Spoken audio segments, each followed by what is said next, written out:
गीता अध्याय 15 श्लोक पहिला. ओम श्री परमात्मने नमः. अथ पंचदशोऽध्यायः. श्रीभगवानुवाच.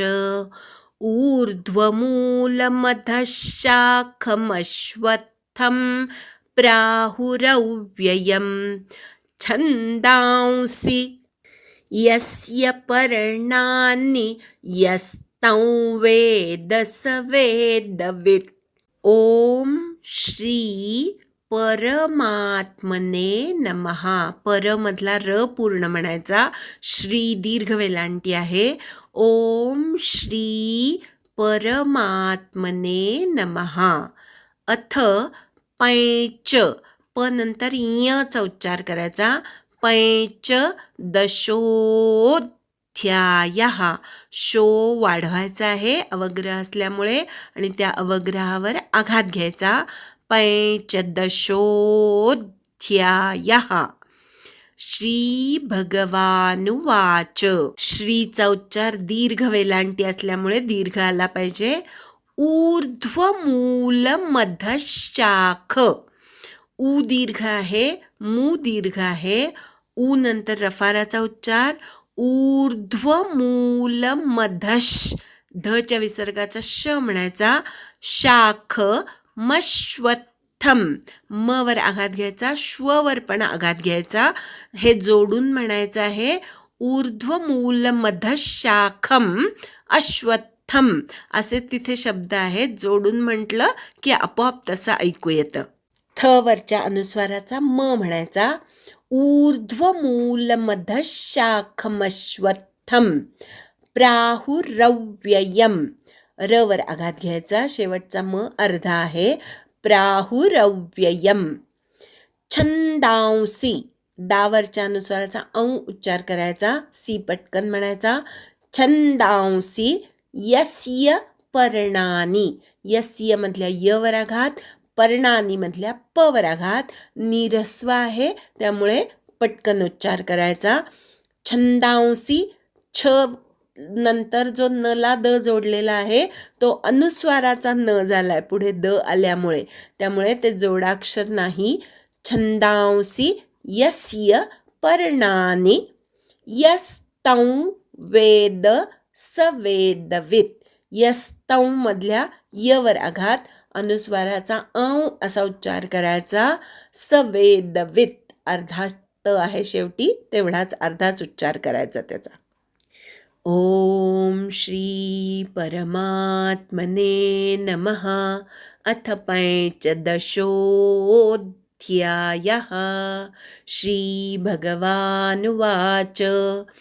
ऊर्ध्वमूलमधशाखमश्वत्थं प्राहुरव्ययम्.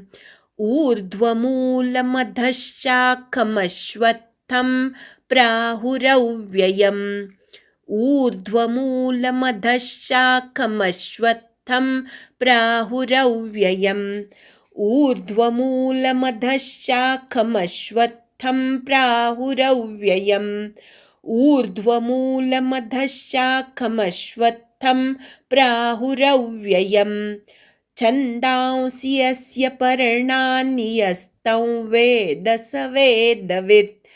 छन्दांसि यस्य पर्णानि यस्तं वेद स वेदवित्. छन्दांसि यस्य पर्णानि यस्तं वेद स वेदवित्.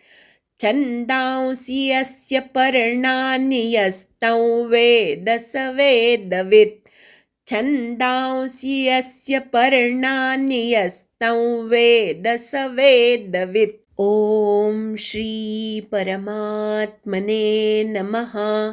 अथ पंचदशोऽध्यायः. श्रीभगवानुवाच. ऊर्ध्वमूलमधशाखमश्वत्थं प्राहुरव्ययम्. छन्दांसि यस्य पर्णानि यस्तं वेद स वेदवित्. संधी विग्रह. श्री भगवान उवाच. ऊर्ध्वमूलम् अधःशाखम् अश्वत्थं प्राहुः अव्ययम् छन्दांसि यस्य पर्णानि यः तं वेद सः वेदवित्. ऊर्ध्वमूलम म्हणजे वर मूळ असणारा हा सामासिक शब्द आहे. ऊर्ध्वम मूलानी यस्य सः बहुब्रीही समास आहे, ज्याची मुळं वर आहेत असा. अधःशाखम म्हणजे ज्याच्या फांद्या खाली आहेत असा. आपण सामासिक शब्द आहे. अधः शाखाः यस्य सः अधःशाखः बहुब्रीही समास आहे. अश्वत्थम म्हणजे पिंपळ वृक्ष किंवा संसार वृक्ष. अश्वः तिष्ठति इति अश्वत्थ. आजच्या सारखा जो उद्या राहत नाही, सतत ज्याच्यामध्ये बदल होत असतो तो, म्हणून त्याला अश्वत्थ असं नाव दिलेलं आहे. प्राहुः म्हणजे बोलला जातो. अव्ययम म्हणजे कधीही नष्ट न होणारा अविनाशी असा. छंदांसी म्हणजे वेद. यस्य म्हणजे ह्याची. पर्णानी म्हणजे पानं. यहा म्हणजे जो. तम म्हणजे त्याला. वेद म्हणजे जाणतो. सहा म्हणजे तो. वेदवित म्हणजे वेदांचं तात्पर्य जाणणारा किंवा वेद जाणणारा. वेदवित हा सामासिक शब्द आहे. वेदान वेत्ती इति वेदवित उपपद तत्पुरुष समास आहे. अन्वय. श्री भगवानुवाच ऊर्ध्वमूलम् अधःशाखम् अश्वत्थम् अव्ययम् प्राहुः छन्दांसि यस्य पर्णानि तं यः वेद सः वेदवित्. वरती मुळं आणि खाली शाखा असं ह्या संसार वृक्षाचं अविनाशी रूप म्हटलं गेलं आहे. वेद ही ह्याची पाने आहेत. या संसार वृक्षाला जो पुरुष मुळासकट जाणतो, जो पुरुष जाणतो, तत्वतः जाणतो, तो वेदांचं तात्पर्य जाणणारा होय. या श्लोकामध्ये भगवंतानी संसाराचं रूपकात्मक वर्णन केलेलं आहे. हा संपूर्ण जग किंवा सृष्टी ही कशी आहे, तर एखादा वृक्ष उलटा असावा तशी ही संपूर्ण सृष्टी आहे. हे संपूर्ण रूपक आपल्याला समजवून घ्यायचं आहे. एखादा वृक्ष जर नदीकाठी असेल तर त्या वृक्षाचं प्रतिबिंब जेव्हा नदीत पडतं तेव्हा ते प्रतिबिंब कसं दिसतं, तर त्याची मुळं वरती आहेत आणि सगळा फांद्यांचा जुंबाडा सगळा नदीच्या पाण्यामध्ये आहे असं दिसतं बरं का. दिसतं हे महत्त्वाचं. त्याप्रमाणे हा संसार कुणापासून निर्माण झालाय, भगवंतापासून निर्माण झालेला आहे. म्हणून श्रेष्ठ असं ऊर्ध्व मूळ आहे. ऊर्ध्व म्हणजे उन्नत किंवा अत्यंत अविनाशी असं परमात्म तत्व हे या वृक्षाचं उन्नत असलेलं वरती असलेलं मूळ आहे. म्हणून याला ऊर्ध्वमूलम असं म्हटलेलं आहे. अजून सुद्धा या ऊर्ध्वमूलाची 2-3 उदाहरणं सांगता येतील. आपला वंशवृक्ष जो असतो तो वंशवृक्ष म्हणजे मुळात एक कोणीतरी व्यक्ती, अगदी आपण ऋषी, आपले जे गोत्राचे जे ऋषी असतात, कपी गोत्र जे आहे ते कपी ऋषी जे आहेत ते कपी ऋषी हे मूळ आहे. त्यांना मग पुढे 10 मुलं झाली, त्यांची पुन्हा 15-20 मुलं, असं करत करत त्या कपी मुनींपासून जो वंशवृक्ष सुरू झाला तो पुढे पुढे खाली फैलावत जातो आणि वंशवृक्ष आपण अशाच प्रकारे काढतो. अजून एक आहे, आपल्या देहाची जी ठेवण आहे ती पण एका वृक्षाप्रमाणेच आहे आणि ती देहाची ठेवणसुद्धा ऊर्ध्वमूल अशीच आहे. सगळ्या देहाचं एकत्रीकरण किंवा सगळ्या देहाचे कंट्रोल्स ज्या बुद्धीच्या ठिकाणी आहेत ती बुद्धी वरती आहे, डोक्याच्या ठिकाणी. त्यामुळे ती बुद्धीवर आहे, म्हणून ऊर्ध्वमूल आहे. आणि इंद्रिय, हात, पाय, पोट, आपले नाक, कान, डोळे, चेहरा, बोटं, ही सगळी अवयवांची जी विस्तार झालेला आहे तो सगळा खाली झालेला आहे. बुद्धीवरती, मेंदूवरती आहे आणि बाकी सर्व देहाचा पसारा खाली आहे. म्हणून आपला देह हा सुद्धा ऊर्ध्वमूल ह्याच रूपकामध्ये मोडतो. संपूर्ण संसाराचा आधार असलेला, नित्य असलेला, अनंत असलेला, स्वतःच्या निवासाच्या ठिकाणी किंवा स्वतःच्या निर्विकार रूपाच्या ठिकाणी, निर्गुण रूपाच्या ठिकाणी जो कायम स्थित आहे तो परमात्मा, सर्वशक्तिमान परमात्मा हे या संसार वृक्षाचं ऊर्ध्वमूल म्हटलं गेलेलं आहे. त्या परमात्मरूपी मुळापासून संपूर्ण सृष्टीचा विस्तार ब्रह्मदेवाच्या मार्फत केला गेला. जसं आपण एखादं बीज पेरल्यावर प्रथम 2 पानं वर येतात, त्या बीजातनं अंकुर वर येतात. एक अंकुर वर येतो, त्या अंकुराला पुढे 2 पानं फुटतात, त्या 2 पानातनं पुन्हा अनेक छोटे छोटे फांद्या फुटतात, त्याच फांद्या पुढे जाऊन त्याचं मोठं खोड होतं. त्याप्रमाणे मूळ परमात्मा, त्याच्यातून ब्रह्मदेवाची निर्मिती झाली, ब्रह्मदेवाने सर्व सृष्टी निर्माण केली. म्हणून ऊर्ध्वमूल असणाऱ्या परमात्म्याचं ब्रह्मदेव ही पहिली अधशाखा आहे. परब्रह्मापेक्षा थोडासा कनिष्ठ. अध म्हणजे वाईट अशा अर्थाने नव्हे, तर मुळापेक्षा थोडासा कनिष्ठ. म्हणून अधशाखा कोण आहे तर ब्रह्मदेव ही पहिली अधशाखा ह्या वृक्षाला आलेली आहे. या संसार वृक्षाला अश्वत्थ असं म्हटलेलं आहे. हा जो आपला सृष्टीरूपी संसार आहे तो सतत बदलत असतो. आजच्यासारखं उद्या काहीही राहत नाही. थोडा का होईना बदल झालेला असतो आणि त्यामुळे अश्वहा, श्वहा म्हणजे उद्या, अ म्हणजे नाही, तिष्ठती म्हणजे राहतो. जो आजच्यासारखा उद्या राहत नाही त्याला अश्वत्थ असं इथे नाव दिलं गेलेलं आहे. अश्वत्थ वृक्ष हे पिंपळाला अश्वत्थ वृक्ष म्हटलं जातं, पण पिंपळ वृक्ष असा इथे अर्थ घ्यायचा नाही. जो वृक्ष आजच्यासारखा उद्या राहत नाही तो, म्हणून त्याला अश्वत्थ वृक्ष म्हणायचं. या वृक्षाला अव्यय असं म्हटलं गेलेलं आहे. आता इथे वरती आजच्यासारखा उद्या राहत नाही असंही म्हटलंय आणि पुढे अव्यय असंही म्हटलंय, अविनाशी. मग आजच्यासारखा उद्या जो राहत नाही तो अविनाशी कसा काय असू शकेल, असा एक मनामध्ये प्रश्न निर्माण होतो. त्याचंही उत्तर आपल्याला समजून घ्यायला लागेल.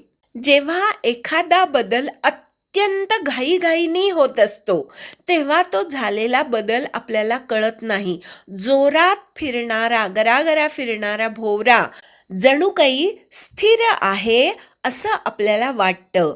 त्याचप्रमाणे जेव्हा एखादा बदल अत्यंत सावकाशपणे होत असतो तेव्हा तो बदलही आपल्याला लक्षात येत नाही. पृथ्वी खरं तर अखंड फिरत आहे, पण असं असून सुद्धा ती फिरत नाही, स्थिर आहे असं वाटतं. याचं कारण तिचं फिरणं अत्यंत मंद गतीने चालू आहे, पण ती फिरतेय ह्याचं आपल्याला लक्षण दिसतं. ते म्हणजे दिवस रात्र होत असतात. सूर्य फिरत नसून पृथ्वी फिरते सूर्याभोवती आणि त्यामुळे दिवस रात्र होतात. हे विज्ञानानेही सिद्ध झालेलं आहे.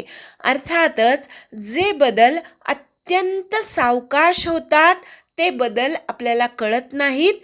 त्याचप्रमाणे जे बदल अत्यंत चटकन होतात तेही झालेत असं वाटत नाही. आपण भोवऱ्याचं उदाहरण बघितलं. हा अश्वत्थ वृक्ष खरं तर सतत बदलणारा असून सुद्धा तो अव्यय आहे, कधीच नष्ट नाही होणार असं आपल्याला वाटतं. खरं तर सृष्टीमध्ये सातत्याने बदल घडतच असतात.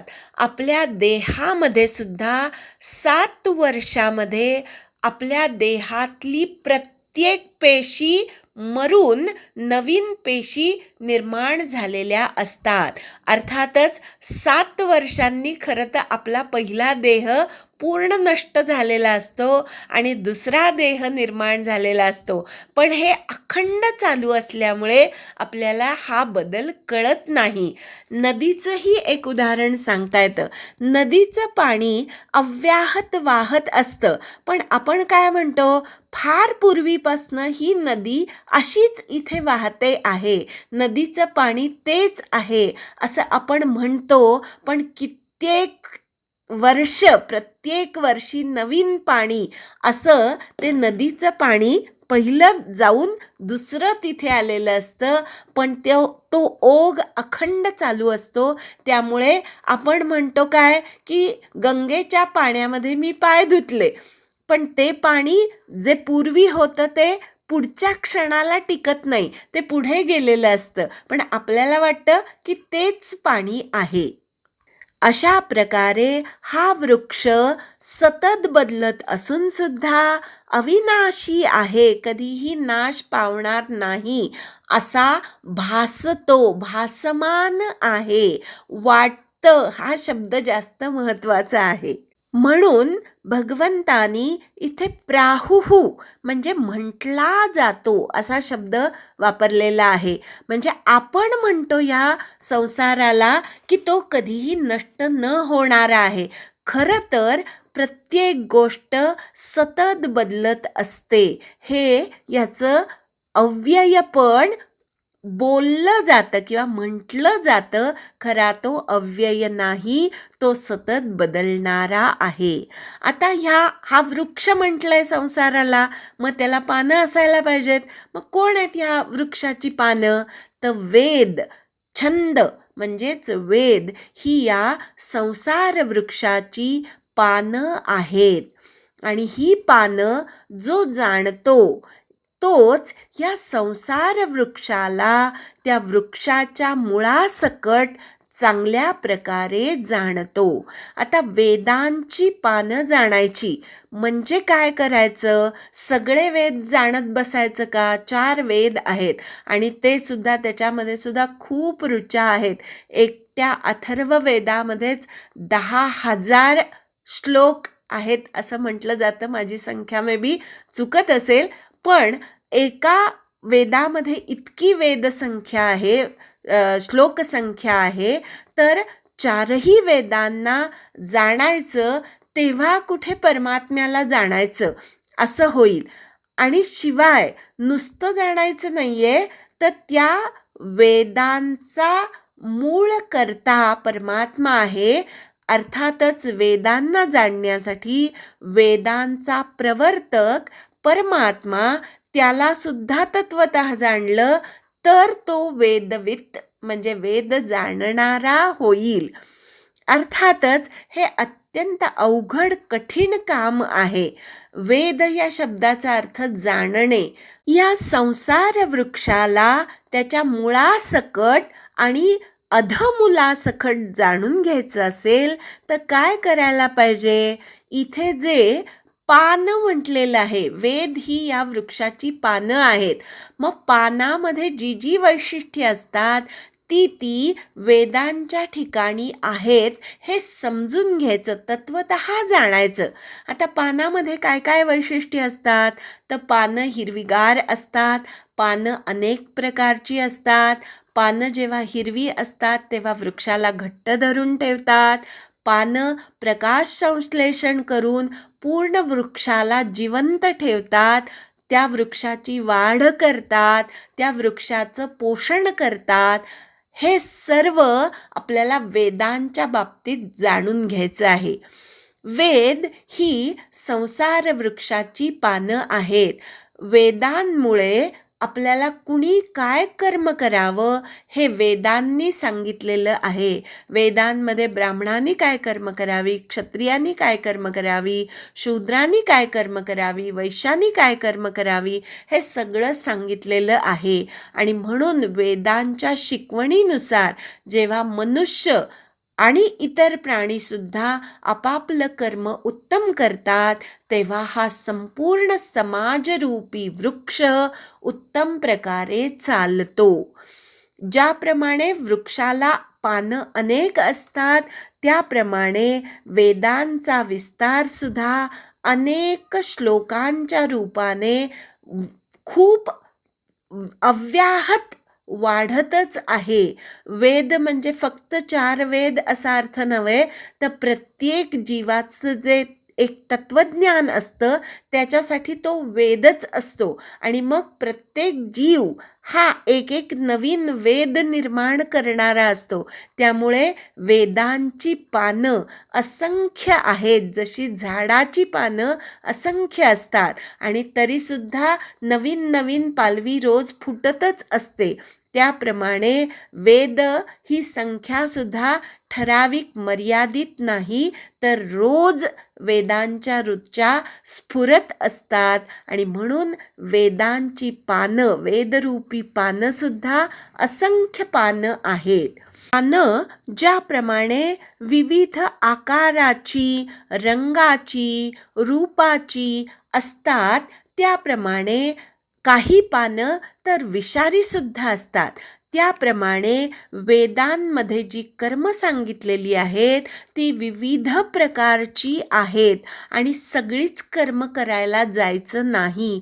वेदांमध्ये काही काळ्या विद्यासुद्धा सांगितलेल्या आहेत आणि त्या काळ्या विद्या म्हणजे विषारी पानांसारख्या आहेत.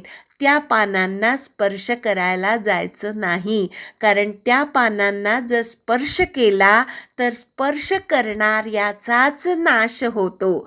म्हणून वेदांमध्ये सांगितलेल्यापैकी सगळ्याच गोष्टी आचरण करायला जायचं नाही. वेदांनी आपल्या वर्णानुसार जे कर्म करायला सांगितलेलं आहे ते कर्म फक्त प्रत्येकाने करायचं. जरी खूप पानं असली तरी ती सगळी पानं आपण एकाच वेळेस तोडत बसत नाही. आपल्या गरजेचं जेवढं आहे तेवढी पानं खुडून घेतो आणि त्याच्यावर आपला चरितार्थ चालवतो. त्याप्रमाणे वेदांमधली आपल्याला पूरक जी शिकवण आहे तिचाच फक्त अंगीकार करायचा. अशा प्रकारे वेदांची पानं आपल्याला समजून घ्यायची आहेत. पानं जोपर्यंत हिरवीगार असतात तोपर्यंत वृक्षाला अगदी घट्ट पकडून राहतात. त्याप्रमाणे आपला देह आपण जे सगळे जीव आहोत ते संसार वृक्षाची एक एक पानच आहोत. आणि आपण जोपर्यंत तरुण आहोत किंवा आपला देह जोपर्यंत टवटवीत आहे तोपर्यंत या संसार वृक्षाला उत्तम घट्ट धरून ठेवायचं आहे. एखादं हिरवं पान जर झाडापासनं विलग करायचा प्रयत्न केला तर लगेच ते तुटत नाही, चीक चीक बाहेर पडतो. अशा प्रकारे आपल्या संसार कर्तव्यापासून जर आपल्याला कुणी परावृत्त करत असेल तर परावृत्त व्हायचं नाही. कुठपर्यंत? जोपर्यंत अंगामध्ये चांगल्या प्रकारची शक्ती आहे तोपर्यंत. आता वृक्षाला चिकटलेलं पान कधी गळून पडतं? जेव्हा ते पिवळं होतं, पिकतं, तेव्हा ते गळून पडतं. त्याप्रमाणे देह जेव्हा पिकेल, केस पिकतील, दात पडून जातील, शरीर जर्जर होईल, तेव्हा आपला देहरूपी या संसार वृक्षाचं पान पिकलं म्हणून समजायचं आणि तेव्हाच फक्त गळून पडण्याचा अधिकार आहे. तोपर्यंत गळून पडण्याच्या मागे लागायचं नाही. अकाली संन्यास घ्यायचा नाही, नाहीतर हिरवं पान तोडल्यासारखं होईल. आता गळून पडतं, जेव्हा वृक्षाचं पान गळून पडतं तेव्हा ते कुठे गळून पडतं? तर वृक्षाच्या मुळाशी गळून पडतं. त्याप्रमाणे देह जेव्हा जर्जर होईल, जर्जर होईल, वृद्ध होईल, तेव्हा त्या देहाला ऊर्ध्वमूल असणाऱ्या परमात्म्याच्या पायाशी वाहायचं आहे. हे सर्व आपल्याला ह्या वेदरूपी पानांच्या रूपकाच्या द्वारे समजून घ्यायचं आहे. पानं काय करतात? प्रकाश संश्लेषण करून संपूर्ण वृक्षाचं पोषण करतात. त्याप्रमाणे आपण आपल्या कर्तव्यांचं उत्तम प्रकारे पालन करून संपूर्ण समाजाचं पोषण करायचं.